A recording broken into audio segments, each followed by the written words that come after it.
Welcome to Sunshine Cathedral's Queer God Squad. It's Friday, October the 11th, 2024. I am Reverend Dr. Darrell Watkins, the Senior Minister here at Sunshine Cathedral.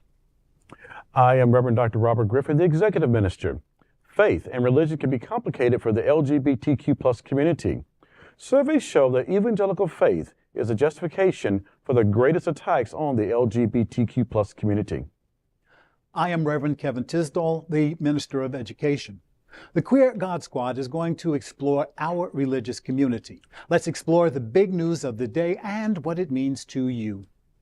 I am Reverend Dr. Ann Atwell, the Minister of Connections. This is live, and then we are available on demand.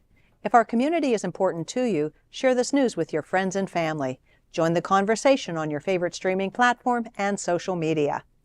At Sunshine Cathedral, we are here to tell you that you are God's miracle, not God's mistake. This is the Sunshine Cathedral perspective.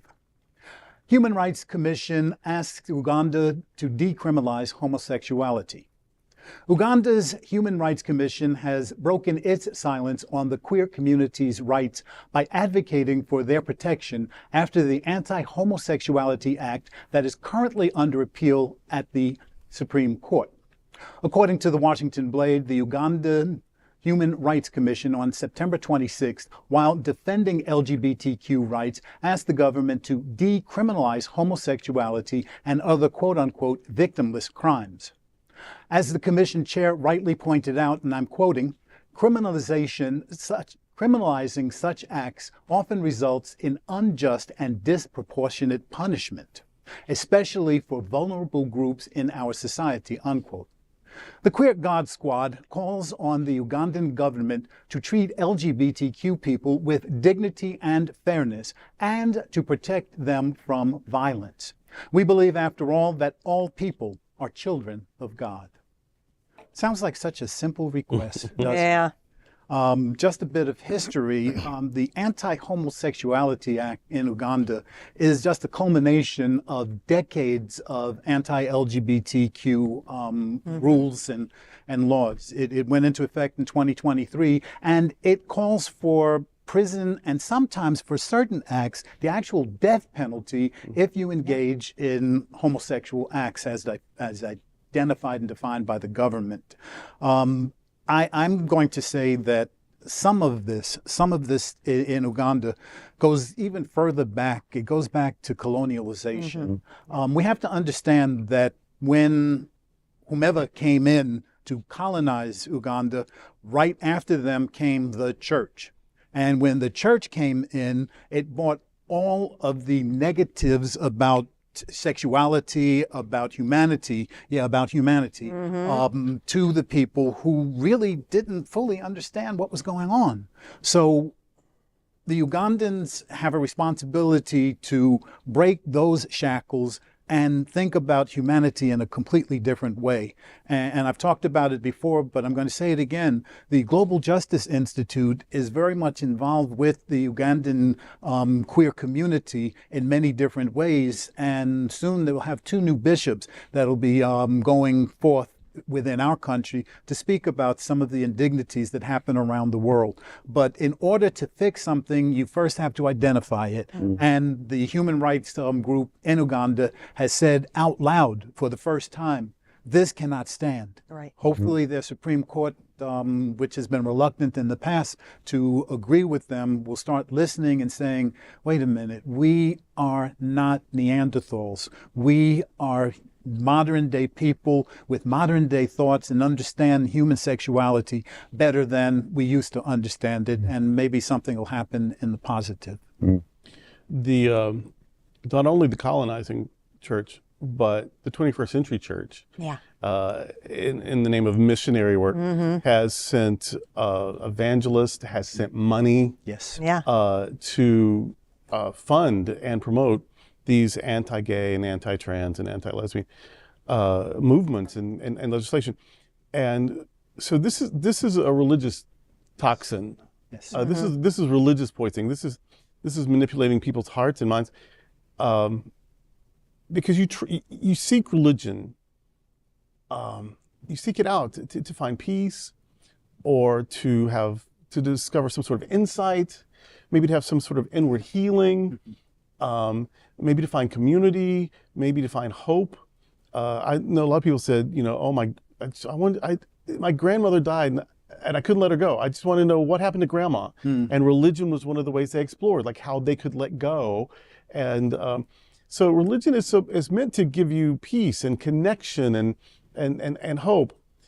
And because people trust it, religious leaders have abused that trust. Yes. Yes. And said, and while I have you, it's okay to have slaves. And while I have you, these native inhabitants don't deserve to be here. They'll convert or they'll die. Or these gay people, they're Satan's children, or these women who were giving us a hard time. They must be witches, and so religion has abused the trust of people to hurt people. Yes. Yeah. And so that's why we're here. I have no problem with humanist groups, atheist groups that oppose religion. I get it, but you also need people within religion to say, the people, our ancestors, our forebears, our colleagues, maybe once upon a time us. Wrong. We were wrong. And we want to atone for that, and we want to do better. And so we're telling you that the missionaries, they said God, we say God, they said Bible, we say Bible, but we're saying that they misuse those things. Yeah. Anything that makes you be afraid of people or hate people or want to destroy people, that's not good. Yes. Whether you call it God or not, whether you call it tradition or not, whether you call it religion or not, it's not good. And so that's why we're here, is to be a corrective.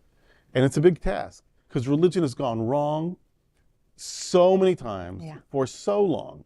We have a daunting task, but it would be malpractice for us not to try. So we have to say they were wrong. Religion was wrong. And if that's the only good thing you can get out of religion is to hear other religious people say that was wrong, at least let us do that. Because yes, all of this hate and all this violence, that was fueled by religion. And so we're here on behalf of religion to atone for that and try to get people to see a better way. Yes. Yeah, I think that's one of the most beneficial things about Sunshine Cathedral is that we own up to it, that in the past, religion has been wrong. It has hurt people. It has hurt people here in this country. It's hurt people around the world. We're exporting, I think, sometimes the worst parts of religion to other countries just to hurt people, just to control people. That serves no purpose at all. But yet we still stand here at Sunshine Cathedral and say, every single week, that you are God's miracle and not God's mistake. True story. I'm very thankful that the Human Rights Commission is pulling this out for them. When I did work back with the Human Rights Watch, when they was writing a report for Jamaica and calling it the most hated place on the planet at that point in time, working with Scott Long, it's amazing to see how we're still fighting some of the same issues in the same places. And every time you think it's a little bit better, you get these things remind you the work still is going on and still has to be done. Our connection with Uganda as well, with Val, and she was coming here to speak at one point, and as her plane landed, she had just gotten word that her best friend, who they co-founded one of the NGOs there in Uganda, had been killed. David Cato had been killed. And so that was kind of one of those pregnant moments of this is important. It's why we're doing this. Yes. It's because people are literally being killed for being gay.